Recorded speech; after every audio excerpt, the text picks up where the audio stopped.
What if an important memory from your life had never actually existed? Think about it for a moment.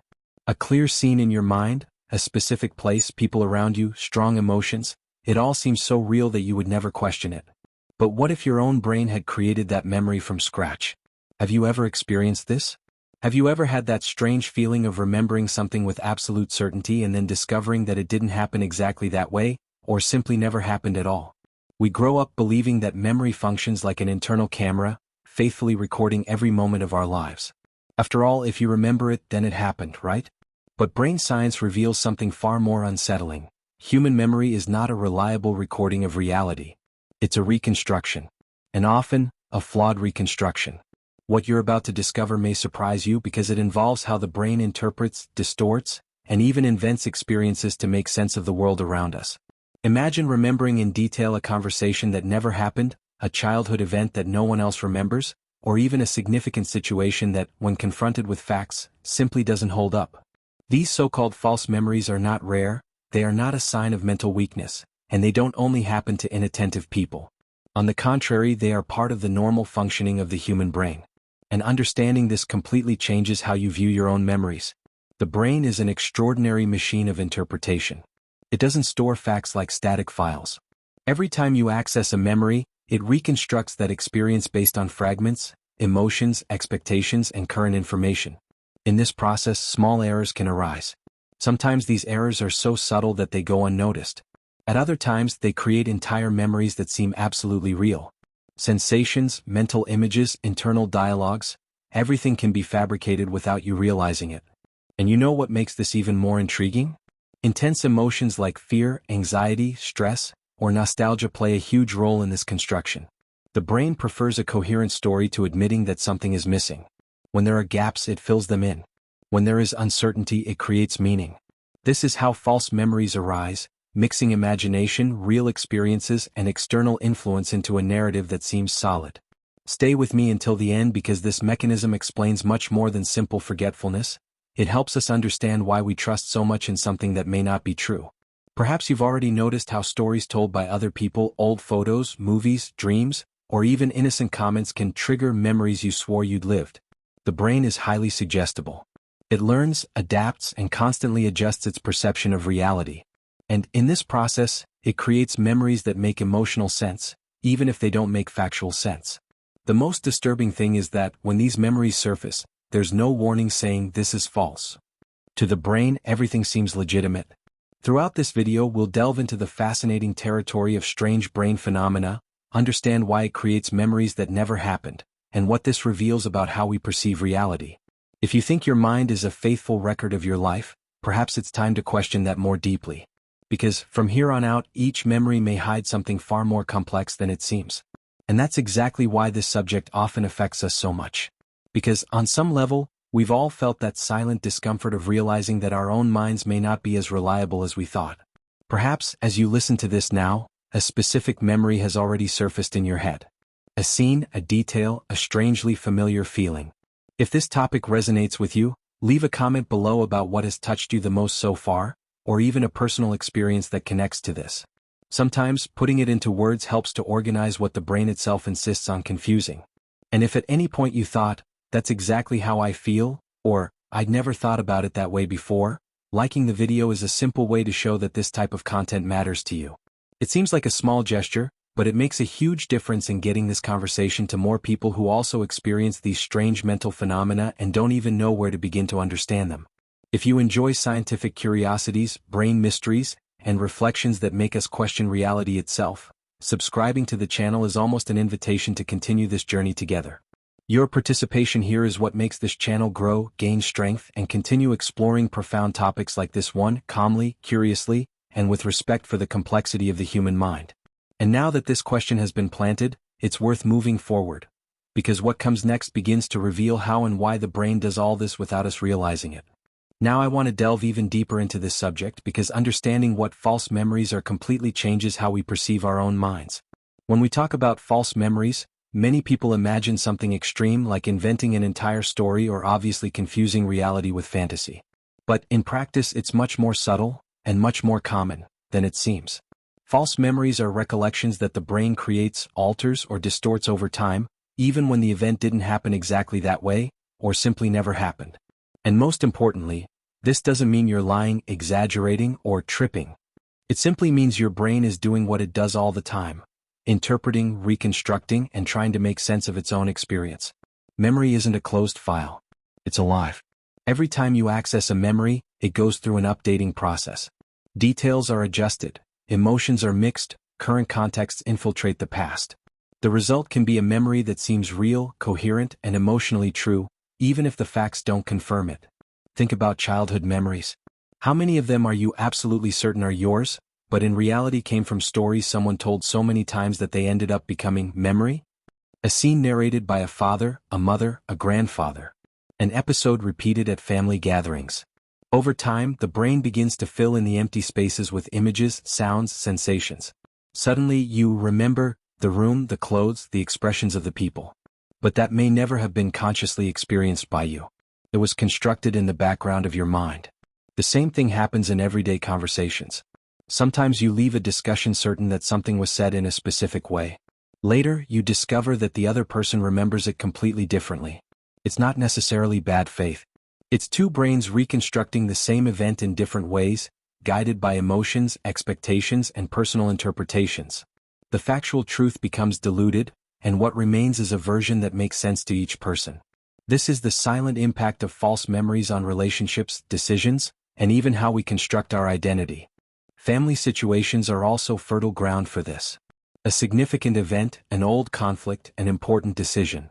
Over the years, memory is adjusted to protect the image we have of ourselves, to alleviate guilt, justify choices, or maintain a coherent internal narrative. The brain doesn't do this out of malice. It does this because it needs continuity, stability, a sense of control over its own history. It's a psychological survival strategy. This process reveals a hidden truth about the human mind. Remembering is not about going back in time. It's about creating a version of the past that makes sense in the present. And the more emotionally charged an experience is, the greater the chance of it being altered. Emotions function like lenses. They magnify some details and erase others. Anxiety, fear, joy, nostalgia, all of these directly influence what you believe you have experienced. Memory, in this sense, is much more linked to the current mindset than to the original facts. It is now becoming clearer why phenomena like déjà vu are so intriguing. They don't prove that memory is useless or fails all the time. On the contrary, they reveal that our perception of reality is an active construct, not a faithful mirror of the world. The brain doesn't show reality as it is. It shows reality as it is able to interpret it, based on past experiences, future expectations, and current emotional needs. This revelation changes everything because it places us before a much more complex internal journey than simply remembering or forgetting. When you understand this, you begin to question how much of your certainties are facts, and how much are stories well told by your own brain. Important decisions, deep beliefs, judgments about yourself and others often stem from these reconstructed memories. And not realizing this can lead us to repeat patterns, reinforce truths that have never been verified, and carry burdens that may not even be ours. There is a silent transformation that happens when you realize that not everything that seems real in the mind, in fact, is. This is not an invitation to distrust everything or live in constant doubt. It's an invitation to look inward with more curiosity, more kindness, and less rigidity. Because deep down, the brain isn't trying to deceive you. It's trying to protect, organize, and give meaning to the experience of being alive. And it is precisely there that some of the deepest revelations about who we are, how we think, and why we feel what we feel begin. If all of this resonated with you in any way, leave a comment below. That makes sense to me. Now I want to delve even deeper into this subject because here we need to dismantle one of the most persistent myths about the human mind. The idea that the brain functions like a camera, recording everything faithfully, objectively, and permanently. This metaphor is comfortable, but it creates a dangerous illusion. The brain doesn't record facts like a video stored in a file. It reconstructs experiences. And this reconstruction happens every time you remember something. When a memory surfaces, what the brain does behind the scenes is much more like live editing than an exact reproduction. It gathers sensory fragments, associated emotions, current thoughts, beliefs, expectations, and even external influences you've absorbed over time. All of this is rearranged to form a narrative that makes sense now, in the present. In this process, the past ceases to be a fixed record and becomes a dynamic interpretation. That's why remembering isn't simply accessing something stored.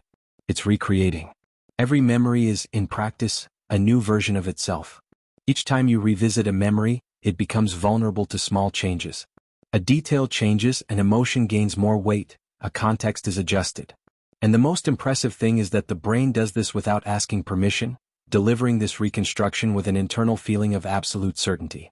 You feel that it's true, even if the original version has been lost for a long time. This automatic trust is one of the reasons why so many important life decisions are made based on memories that aren't exactly true to the facts. Relationships, career choices, judgments about who we are or who others have been to us often rely on reconstructed memories. The brain creates coherence because it needs continuity. It needs the story of your life to make sense, even if it requires adjusting some details to achieve that. And here's a crucial point. The brain doesn't do this out of failure, but out of efficiency. Registering every detail of reality would require an enormous expenditure of energy. Instead, the brain prioritizes meaning. It retains what had an emotional impact, what was relevant for survival, what helped to learn something important. The rest isn't discarded, but it remains incomplete.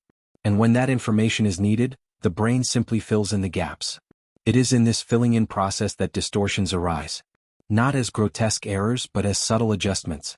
A phrase you believe you heard, a tone of voice that may not have existed, an emotional reaction that may have been reinterpreted over time. The brain mixes facts with inferences and delivers all of this as if it were a solid memory. And since there is no internal warning saying, "This has been reconstructed," the memory begins to be experienced as absolute truth. This mechanism explains why two people can experience the exact same event and have completely different memories. Each brain reconstructs the experience based on its own mindset, its own history, its own emotional filters. There is no neutral recording running behind consciousness. There is interpretation. There is narrative. There is an internal version of reality that does not always coincide with external facts. When you understand this, something begins to change inside. Old grudges, persistent guilt, and rigid certainties about the past begin to be seen from a different perspective. Perhaps that conversation wasn't as aggressive as you remember. Perhaps that mistake didn't define you in the way your memory insists on repeating. Perhaps that memory that has stayed with you for years was shaped by emotions that arose later, and not by the event itself. This perception doesn't erase the past, but it profoundly alters the impact it has on the present. There is also a hidden truth in this process that is rarely discussed. The brain doesn't seek historical accuracy, it seeks meaning. It wants a story that explains who you are, why you made certain decisions, and how you got to where you are. When the facts are too confusing, it organizes them. When there are contradictions, it softens them. When something threatens the identity you have built, it adapts the narrative. This is not conscious manipulation, it's an automatic mechanism of psychological preservation. This journey of understanding reveals something essential about the human mind. Memory is not a stored object, it is a constantly transforming process. A living process influenced by the present as much as by the past. Each new experience, each new emotion, each new interpretation leaves its mark on old memories. And realizing this invites us to look at our own history with more curiosity and less rigidity. When the myth of the memory camera begins to crumble, it opens up space for profound revelations about identity, perception, and reality. If the brain reconstructs the past, then how much of what we call truth is actually a well-crafted interpretation? This question doesn't weaken the mind, it expands consciousness. And it is precisely this expansion that begins to explain why certain strange brain phenomena seem so real, so convincing, even when they don't correspond to the facts in the way we imagine them. If all of this resonated with you on any level, leave a comment below. I'm on this journey too. Now I want to delve even deeper into this subject because there is a silent factor that acts all the time behind the scenes of the mind and is almost never consciously perceived. Emotions. They not only accompany memories, they help shape them. Intense emotions such as fear, anxiety, desire, guilt, or expectation act as an invisible force that pushes the brain to fill in gaps when something is unclear. And the brain, faced with emptiness, rarely chooses doubt. It chooses a story. When an experience is charged with emotion, the brain understands it as something important for survival or identity. And everything considered important takes priority. The problem is that this priority doesn't guarantee accuracy. It guarantees impact. The stronger the emotion, the greater the chance that the brain will reorganize details to maintain the emotional coherence of the memory. It's not about what happened, it's about how it made you feel, and how that feeling needs to make sense within your personal narrative. Anxiety, for example, is one of the great accomplices of false memories. An anxious state leaves the brain in constant alert, searching for patterns, signs, and threats even where they don't exist. In such situations, the mind anticipates scenarios, imagines outcomes, and, over time, can confuse these internal simulations with real memories. What began as a worry becomes a certainty. What was merely a possibility becomes remembered as fact. Fear acts in a similar way. It narrows the focus, amplifies specific details, and erases the rest. A situation experienced under fear tends to be remembered more intensely, but less completely. The brain selects fragments that confirm the feeling of threat and discards elements that could soften the experience. Years later, that memory may seem much more dramatic than it actually was because it was repeatedly reconstructed under the same emotional filter. Desire also plays a powerful role in this process. When we strongly want something to have been a certain way, the brain adjusts the memory to align the past with expectations. This happens in effective relationships, important decisions, missed opportunities, or choices that needed to be justified. The brain prefers to believe that it did its best, that it saw the signs, that it understood everything at the right time. When reality doesn't offer this confirmation, memory kicks in to fill that gap. There's a hidden truth here that's rarely confronted. The brain hates saying, "I don't know." Uncertainty breeds discomfort, breaks the sense of control, and threatens the stability of identity. So, faced with incomplete information, it creates connections. It invents continuity. It constructs a plausible narrative, even if that narrative isn't entirely faithful to the facts. The goal isn't to lie, it's to maintain internal coherence. This need for coherence explains why false memories often seem so convincing. They don't appear strange or dubious. They come with emotion, internal logic, and a sense of familiarity. Everything fits. Everything seems to make sense. And when a story makes emotional sense, the brain begins to treat it as truth. Questioning this requires conscious effort, something we rarely do in our daily lives. Imagination plays another role in this process. The brain doesn't clearly separate what has been experienced from what has been repeatedly imagined. Mental visualizations, recurring thoughts, and internally created scenarios activate areas very similar to those used in real experiences. Over time, this repetition creates familiarity. And familiarity, for the brain, is a strong indication of truth. Thus, what was merely imagined can gain the status of a memory. This mechanism has a profound impact on how we make decisions. Many choices are guided not by what actually happened, but by what we believe happened. Memory, influenced by emotions and expectations, then guides future behaviors, reinforces beliefs, and shapes mindset. This can be liberating when it brings understanding, but limiting when it crystallizes distorted versions of the past. Understanding this process isn't an attack on your own mind, it's an invitation to transformation. When you understand that emotions help shape memories, you begin to look at your recollections with more care and less judgment. Some certainties begin to loosen. Some internal stories lose their power. Others gain new meaning. The journey ceases to be about defending an absolute truth and becomes about understanding how that truth was constructed. And the more you observe this process, the clearer it becomes that many memories are not records of what was, but reflections of who you were, and who you needed to be, at a certain point in your life. This perception changes your relationship with the past and opens up space for new revelations about identity, choices, and perception of reality. Because deep down, the brain doesn't want cold facts. It wants stories that make emotional sense. And that's precisely where some of the mind's most intriguing experiences begin to emerge. If this part of the conversation resonated with you, write it in the comments. That makes sense to me. Now I want to delve even deeper into this subject because there is an external element that acts silently, constantly, and extremely powerfully in the construction of memories: outside influences. Comments, questions, images, other people's narratives, and even seemingly harmless content have a much greater impact on the mind than most people imagine. What is most unsettling is that this impact happens without asking permission and often without leaving conscious traces. The brain is highly social. It learns by observing, listening, comparing, and adjusting its perception based on the environment. When someone comments on something about your past, "You've always been like this, remember when that happened? You were really upset that day," the brain doesn't analyze this information as neutral external data. It tries to integrate it into the internal narrative. If there's any gap in memory, even a small one, this suggestion finds space to fit in. Poorly formulated questions are a classic example of this process. When someone asks, "Were you scared when that happened?" the question already carries an embedded assumption. Even if the fear didn't exist, the brain begins to consider that possibility. Over time, this idea can be incorporated into the original memory.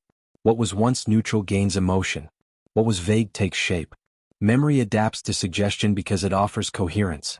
Movies, series, and stories also play an important role in these behind-the-scenes moments. How many times have you remembered something from your childhood with an aesthetic that seems straight out of a film? Specific colors, framing, emotional soundtracks. The brain reuses cultural references to fill sensory gaps. It borrows ready-made images to build a more complete memory. And because these images are familiar, the memory gains an even greater sense of authenticity. Old photos act as powerful anchors in this process. A single image can rewrite an entire story. When looking at a photo, the brain is not limited to what is visible. It creates context, movement, emotions, dialogues. Even if you don't remember the actual moment, the image serves as a basis for reconstruction. Over time, this created version comes to replace any previous memory, or even create a memory where there was nothing before. Social media amplifies this phenomenon in an impressive way. Edited recordings, snippets of moments, emotionally charged captions, and repeated narratives create simplified and idealized versions of reality. When reviewing these posts, the brain begins to confuse what was experienced with what was shown. The past becomes performative. Memory is influenced not by the event itself, but by how it was presented and socially validated. There is a hidden truth in this process that often causes astonishment when realized. The brain doesn't differentiate the origin of information with such clarity. It doesn't have an internal label saying this came from outside, or this was experienced. Everything enters the same interpretation system. If the information is repeated, emotionally charged, and makes sense within the personal narrative, it gains strength. Over time, the feeling of familiarity transforms into certainty. This explains why many people defend memories with such conviction, even when confronted with different facts. It's not about stubbornness. It's about identity.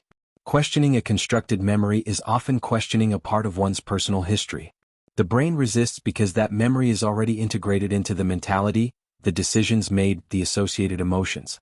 Letting go of it requires a profound internal reorganization. The impact of this on human relationships is enormous.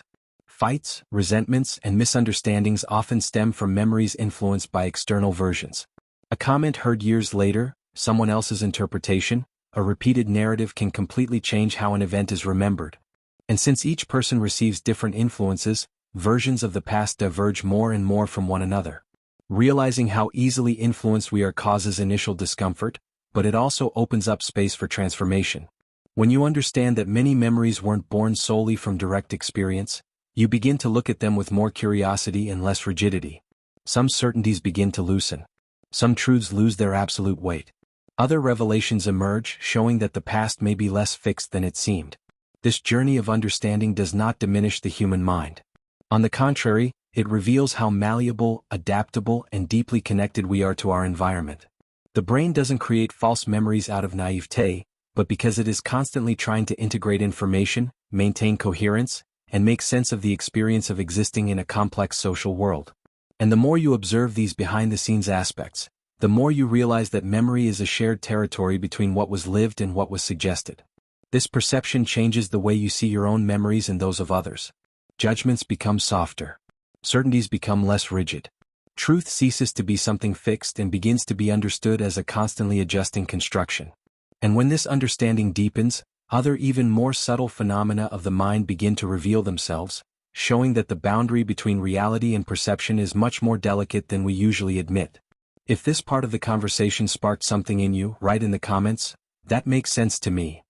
Now I want to delve even deeper into this subject, because here we enter one of the most delicate and fascinating zones of the human mind, the exact point where imagination and memory begin to blend. This is a silent, almost invisible territory, where the brain ceases to clearly distinguish what has been lived from what has been thought, dreamed, or merely imagined. And it is in this space that many of the mind's strangest experiences begin to take shape. Repeated thoughts have enormous power over the brain. When you revisit an idea several times, frequently imagine a scenario, or mentally relive a hypothetical situation, the brain begins to treat this information as familiar. And familiarity, for the brain, is a strong signal of reality. Gradually, what began as a simple mental simulation gains emotional texture, clearer images, subtle bodily sensations. Without realizing it, you stop remembering that it was only imagined. Dreams are a classic example of this. During sleep, the brain creates intense narratives full of details, emotions, and movements. Upon waking, it is not always easy to completely separate what was a dream from what was a real experience, especially when the dream content connects with situations from daily life. Over time, fragments of these dreams can be incorporated into memory as if they were real memories, especially if they are recalled or discussed later. The same thing happens with assumptions. Sometimes you imagine how something must have happened because you don't remember it exactly. The brain fills in the gap with a plausible version. This version is repeated internally, emotionally adjusted, and gradually comes to be remembered as if it had been lived. The curious detail is that, after a while, you no longer remember having assumed it. You only remember the completed story. Imagine scenarios function as mental rehearsals. The brain does this all the time to prepare for future decisions, conflicts, or situations. It simulates conversations, reactions, and outcomes. This mechanism is extremely useful, but it has an important side effect. When these simulations are done many times with emotional charge and focused attention, they activate brain areas very similar to those used in real experiences. The boundary begins to dissolve. That's when strange sensations arise, like that unexplained familiarity, the feeling of having experienced something before, or recognizing a place or situation without knowing why. Déjà vu fits perfectly into this scenario. It doesn't arise because the future was predicted or because the past is repeating itself, but because the brain recognizes internal patterns that have already been activated before, even if only in the imagination. Familiarity comes before clear memory, and this generates confusion. This confusion isn't a gross error, it's a side effect of how the brain works. It prefers to conserve energy by reusing existing patterns. If something resembles a previous experience, even if that experience was only mental, the brain signals recognition. This signaling is accompanied by an intense, almost visceral feeling of "I know this." And when the feeling is strong enough, it's interpreted as a memory. This process has a profound impact on mindset. Many personal beliefs, persistent fears, and automatic decisions are fueled by memories that never happened in the way they are felt. A repeatedly imagined failure can transform into a real emotional memory. An anticipated negative scenario can often feel like a lived experience. The brain learns from what it imagines in the same way it learns from what it experiences. There is a hidden truth in this process that changes how we perceive the mind itself. The brain is not interested in separating reality and imagination with absolute precision. It is interested in predicting, protecting, and making sense of things. If a mental simulation seems useful for avoiding pain, repeating patterns, or maintaining internal coherence, it is incorporated. The cost of this efficiency is the loss of clarity between what was real and what was merely internally constructed. This understanding broadens the universe of strange brain phenomena. Sensations of repetition, recognition without clear memory, impressions of déjà vu, temporal strangeness. All of this begins to make more sense when we understand that the brain works with internal maps, not objective records.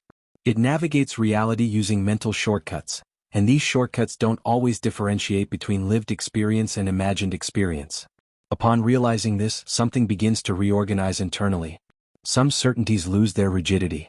Some memories begin to be viewed with more curiosity than defensiveness. The journey ceases to be about discovering what was absolutely real and becomes about understanding how the mind constructs the experience of reality. This change in perspective does not weaken identity, it makes it more flexible and conscious. And when you begin to observe how thoughts, dreams, and imagination can gain the status of real memory, other revelations naturally emerge. The feeling of familiarity ceases to be an isolated mystery and becomes a sign of profound processes happening behind the scenes of the mind. Processes that continue to operate, even when we are not paying attention, silently shaping perceptions, emotions, and decisions. If any of this resonates with something you've ever felt or experienced, write it in the comments. That makes sense to me. Now I want to delve even deeper into this subject because here a question arises that completely changes how we view the brain. Is all this a defect, or a survival strategy? When we talk about false memories, the automatic reaction is usually to think of failure, error, limitation. But this view is superficial. What really happens is much more sophisticated. False memories are not a system bug. They are a side effect of an extremely efficient, creative, and adaptive brain. The human brain wasn't designed to record reality with scientific precision. It was shaped to keep you alive, functional, and integrated into your environment. And to do that, it needs to act quickly, anticipate scenarios, make decisions with incomplete information, and construct meaning even when the data is confusing. Memory enters this process as a dynamic tool, not as a historical archive. It serves to guide future actions, not to preserve the past intact. When the brain reconstructs memories, it is doing exactly what it was programmed to do: extract patterns, identify threats, reinforce learning, and protect identity. A memory needs to be useful before it can be accurate. If an adjusted version of the past helps maintain emotional coherence, reduce internal conflict, or justify difficult decisions, the brain tends to favor it. Absolute accuracy in this context is secondary. This helps explain why false memories often resurface more strongly during times of transformation. Significant life changes, emotional crises, difficult decisions, losses, or new beginnings put the brain under pressure. It needs to reorganize the internal narrative so that identity continues to make sense. And in this process, the past can be reinterpreted. Not to deceive but to support the journey. There is a hidden truth here that is rarely approached with maturity. The human mind is narrative by nature. We don't just think about facts, we think about stories. Stories about who we are, about what we've lived through, about what brought us here. Memories are the chapters of this narrative. And like any story, they undergo editing over time. Some parts are emphasized, others softened, others simply rewritten. From an evolutionary standpoint, this makes sense. A brain that remains stuck in immutable records would have difficulty adapting. A brain capable of reinterpreting the past, however, can learn from mistakes without being paralyzed by them. It can move forward, adjust its mindset, and change strategies. False memories arise precisely from this flexibility. They are the price of adaptation. This doesn't mean the brain is always right or that we should accept any memory as absolute truth. It means that memory needs to be understood as a process, not as proof. It reflects internal states, emotional contexts, and the needs of the moment. When a memory seems strange or inconsistent, it's not a sign of mental weakness. It's a sign of a complex system trying to maintain balance. This understanding elevates the level of the conversation. Instead of asking, "Is my memory wrong?" the question becomes, "What is this memory trying to resolve?" Often, a distorted memory reveals unresolved conflicts, persistent fears, or repressed desires. It points to something that is still active in the background of the mind. In this sense, false memories are not just scientific curiosities, but psychological clues. The impact of this on how we deal with ourselves and others is profound. When we understand that the brain reconstructs experiences to survive, judgment loses its power. Discussions based on who remembers correctly begin to be seen differently. Relationships gain more space for empathy. After all, each person carries a version of the past shaped by their own emotions, experiences, and needs. This broader perspective also helps to understand why phenomena such as déjà vu, familiarity without a clear origin, and cognitive oddities emerge with such force. They are not random glitches. They are signs of a brain that works with shortcuts, patterns, and predictions. A brain that prefers to anticipate rather than wait, to interpret rather than hesitate. This efficiency is what allows us to navigate a complex world, even if, at times, it distorts our perception of reality. When all of this starts to fall into place, memory ceases to be seen as something fragile and begins to be recognized as something powerful. Imperfect, yes, but profoundly functional. It doesn't exist to tell the absolute truth, but to sustain the experience of being who you are. And understanding this changes your relationship with the past, with your own decisions, and with how your mind constructs meaning throughout life. This realization doesn't solve the mystery. On the contrary, it opens up space to observe other, even more subtle details of how the brain works. Details that show how perception, time, and consciousness intertwine in surprising ways. When you begin to see false memories as part of a survival strategy, other questions naturally emerge, pushing this reflection to even deeper levels. If this idea has caused any change in the way you see your own mind, write in the comments. I'm on this journey too. Now I want to delve even deeper into this subject because everything said so far pushes us toward an inevitable question about how you perceive reality. If the brain is capable of reconstructing memories, filling in gaps, reinterpreting emotions, and even creating memories that never happened exactly that way, then the reality you experience every day may not be a faithful reflection of the world, but a continuous interpretation made by your mind. This doesn't mean that reality doesn't exist or that everything is an illusion. It means that what you call reality passes through invisible filters before reaching consciousness. Expectations, beliefs, emotions, past experiences, and internal needs shape how you see, feel, and understand what happens around you. The brain doesn't deliver the raw world. It delivers an organized, comprehensible, and emotionally coherent version of that world. This perception has a profound impact on mindset. Often, we believe we are reacting to facts when, in reality, we are reacting to the interpretation that the brain has constructed of those facts. A spoken word, a look, a silence, a seemingly simple situation can take on completely different meanings depending on the internal history of the observer. External truth mixes with internal truth, and the result is a unique experience of reality. Throughout life, this construction accumulates. Small interpretations transform into beliefs. Beliefs influence decisions. Decisions shape paths. And over time, the personal narrative solidifies. The most curious thing is that we rarely stop to question this narrative. It seems so natural, so obvious, that we forget it was built little by little behind the scenes of the mind. When you understand that memory is a reconstruction and not a record, you begin to realize that reality also works that way. The brain is constantly predicting, adjusting, and interpreting. It anticipates what it expects to see, feel, or hear. When something matches that expectation, the feeling of reality is strengthened. When something deviates from the expected, the brain tries to fit, explain, or even distort it to maintain coherence. Doubt is uncomfortable. Interpretation brings relief.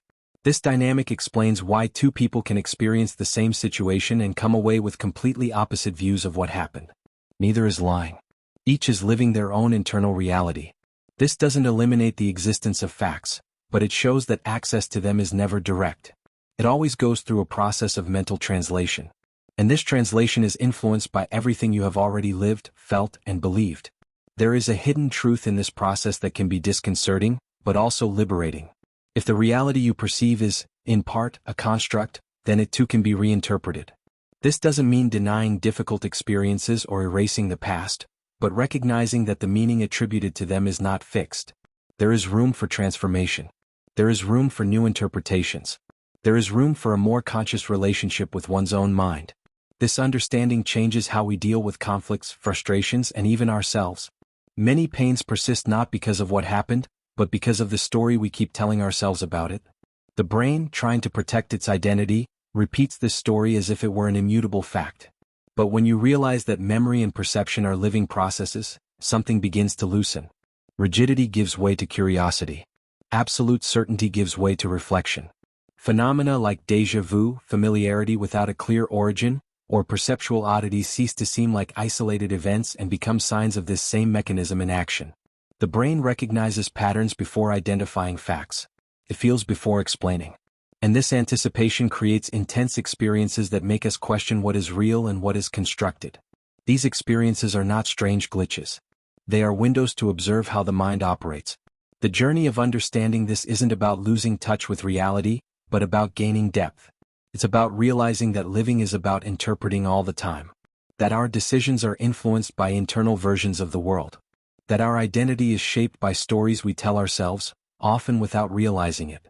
And that questioning these stories doesn't weaken us, it makes us more aware. When this realization takes hold, it doesn't close the matter. On the contrary, it opens up new questions, new avenues of observation, and new revelations about the relationship between mind, memory, and reality. The brain continues doing what it has always done, interpreting, predicting, and creating meaning. The difference is that now you begin to see these behind-the-scenes aspects more clearly, and this changes how you position yourself in relation to the very experience of existence. If this thought resonated with you in any way, please comment below. That makes sense to me. If you've made it this far, it's because this topic really resonated with you. Maybe it made you look at an old memory differently, or question that certainty that always seems so solid. If this message was for you, write in the comments. This message was for me. This helps me understand who is walking alongside me in this reflection. If this content provided value to you, a like is a simple way to strengthen this exchange and show that this conversation makes sense. And if you want to continue exploring the mysteries of the brain, the mind, and how we perceive reality, subscribing to the channel is a way to follow me on this journey, with more depth and curiosity in each video. There's a video over here that complements this topic and delves even deeper into this experience. Click there and continue watching.